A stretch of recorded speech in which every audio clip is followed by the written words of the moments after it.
তো গাইস, তোমরা পরের ভিডিওতে দেখেছিলে যে আমি মহাদেবের মন্দিরের উপরে একটি ডিজাইন করতে চলেছিলাম, কিন্তু সেটা পারিনি। চলো বন্ধুরা, আজকে দেখবো পারবো কি না।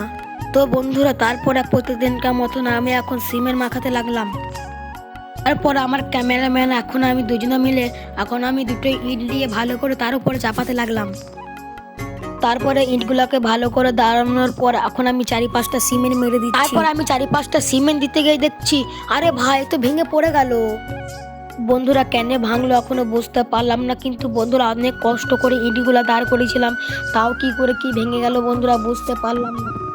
তারপরে ভাবলাম মন্দির ডিজাইনটা আমি কালকে করে দেখাবো। তারপরে এই সিমেন্টগুলো নিয়ে এখন আমি মন্দিরে ঢোকার আগে একটি রাস্তা বানাতে চলেছি।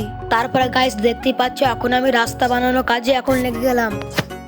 গাইস, রাস্তাটা কেমন বানানো হচ্ছে তোমরা অবশ্যই আমাকে কমেন্টে জানাবে। আর বন্ধুরা, পারলে একটা লাইক ও একটা সাবস্ক্রাইব করবে তোমাদের নরম হাতটা দিয়ে। তো গাইস, অনেকক্ষণ কষ্ট করার পর এখন আমি আজকে মহাদেবের মন্দিরটা এতটুকু করতে পেরেছি।